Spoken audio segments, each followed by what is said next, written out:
Good morning, everybody. I just got done with a dentist appointment and now I don't even know what I'm doing. So I'm literally about to go work. I've been on summer break for about a week and a half now, and I literally have like 4 days. 4 days left of summer. I know that I want to do a couple things for school just to make sure that I have everything organized, like getting my parking permit and everything, as well as work on some wedding planning stuff.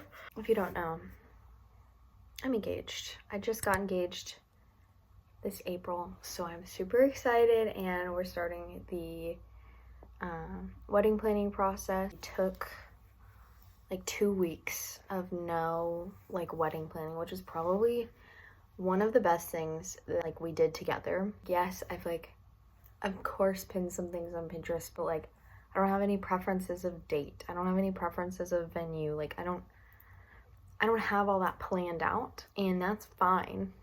It's just I don't know what I'm doing. So I will give you a little update, a reading update. So for May, my TBR for May is small, but I want to get these books done because I only read one book in April. But it's fine. I was in the middle of 3 books and I am almost done with said 3 books. So I started A Number in the Ashes by Sabaa Tahir and I'm almost done. I have a little less than 100 pages left. So if I could finish this today, that would be awesome.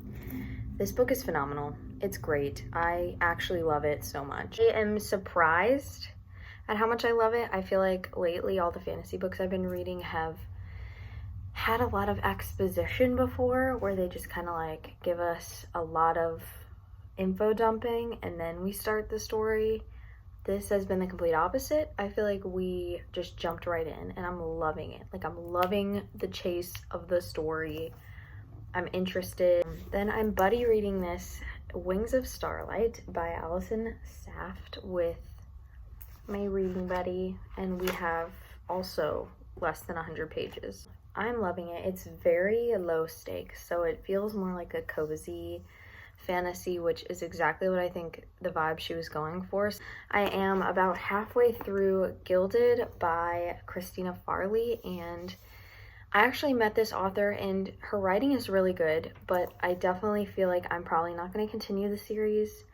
It feels a little young for me, as well as it's just, I don't know, there's something about her writing, again, she writes very beautifully, but it just seems a little bit off. I might not continue the series, but this book is very good and I am entertained. It just does feel a little young for me. So those are the 3 that I'm in the middle of, and then the 2 I would like to also finish in May is Crown of Midnight. I have started the Throne of Glass series. I read Assassin's Blade first, then Throne of Glass, and now I'm on Crown of Midnight, and I'm loving it. I think I rated Assassin's Blade low-key. I think I rated it a 5-star.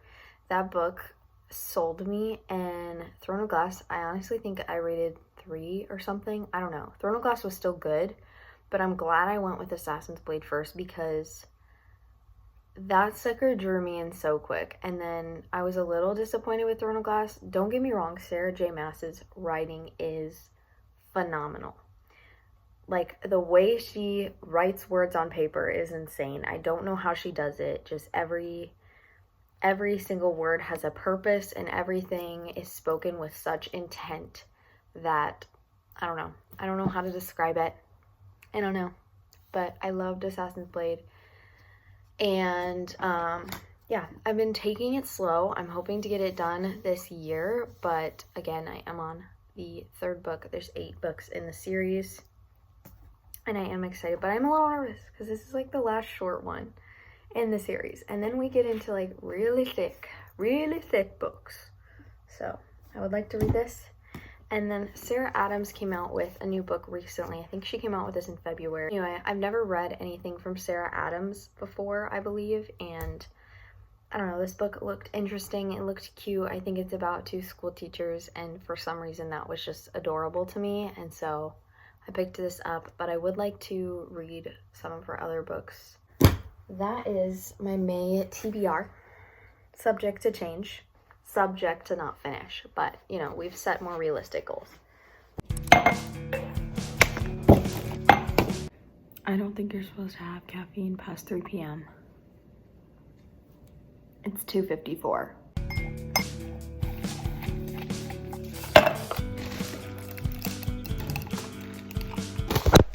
Bro.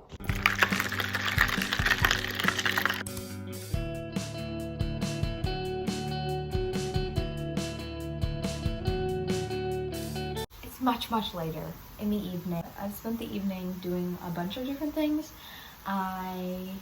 What did I do? I walked, but I didn't do Pilates because I got distracted and I made dinner,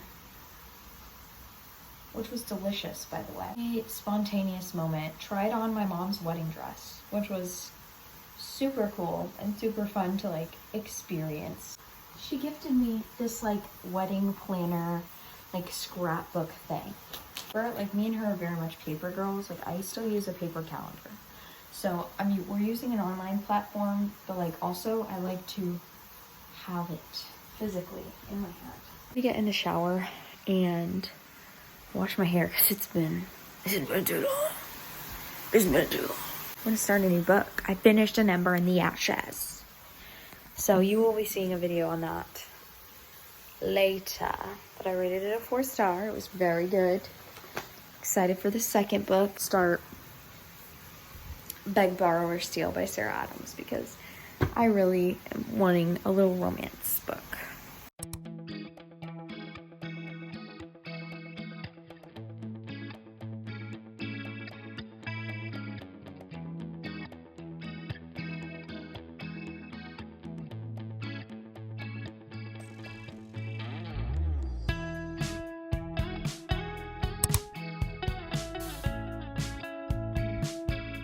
See, this makes me feel like my head is not screwed on right.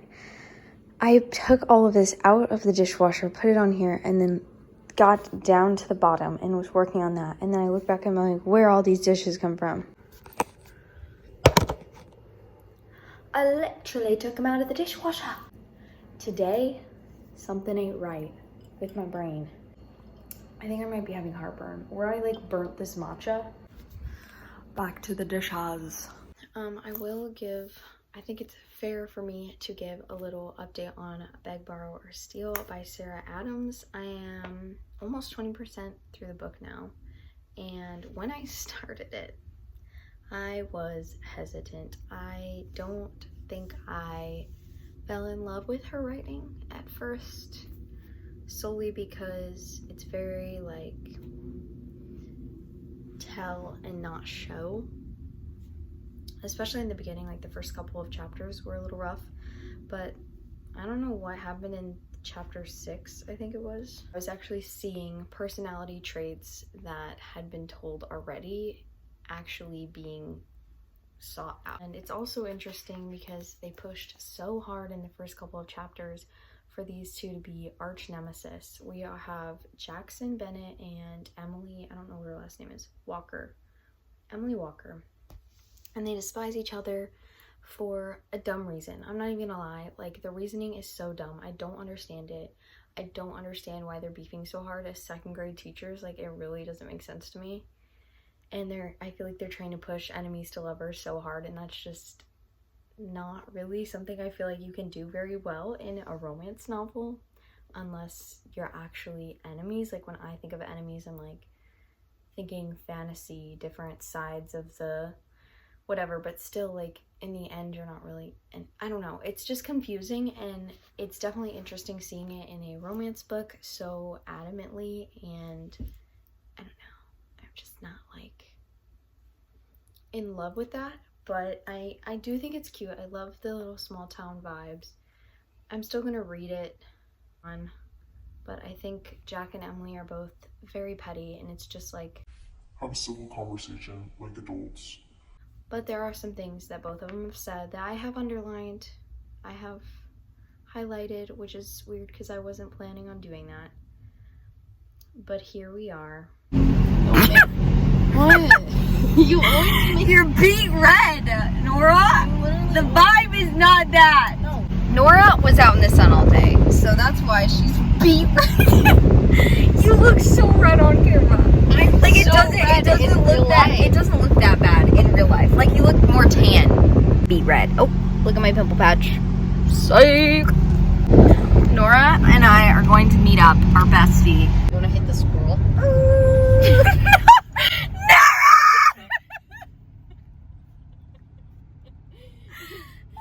Nora! 50 points. I'm glad it is game, bro. That would have been scarring. I know, I That's great. That was great. Now do it again.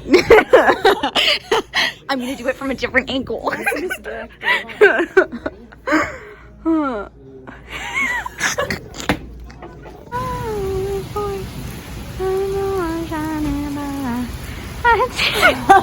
We have a little thuggin' grocery haul. Most of the stuff, well, I got cheese. This is boring. I got mozzarella because tomorrow I'm gonna make homemade pizza. And then I picked up peanut butter M&Ms for my dad because he was wanting them. Then I got Fearless. I did get it in a hardback cover, even though all of the ones I have are in paperback, but I love the pretty covers that they have. But I got Fearless, and I'm so excited to read this book. And Nora got a bunch of stuff too. And Eliana got a crumble cookie. She's so excited. She's so excited. Look at her. She's smiling. Look at her smiling. She's so happy. She's ecstatic.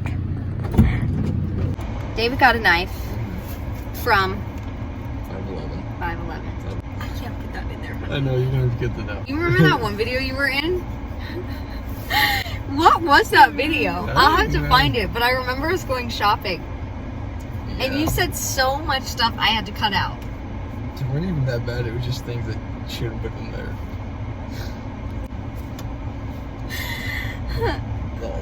This is my fiance. He's gonna marry me. The chosen suitor. It's a Benchmade. It's got a lock. Turn it off. It's pretty dope. I really like this knife. This might be one of my favorites. This one, my Benchmade Osborne, and the Crooked River. Crooked River and Osborne are my favorite too. This is probably my third. I cannot have a no. I can't. Nope. No. No. No. Okay, let's go to Barnes & Noble. All right, I'm back home. I didn't get anything. Self-control. I did, on the other hand, get a new, like, supplement thing from my doctor. Because if you don't know, I am trying to fix and heal my gut and issues more naturally so that I can be a boss lady. I've got an early day ahead of me, so I'll see you guys in my next video. Bye.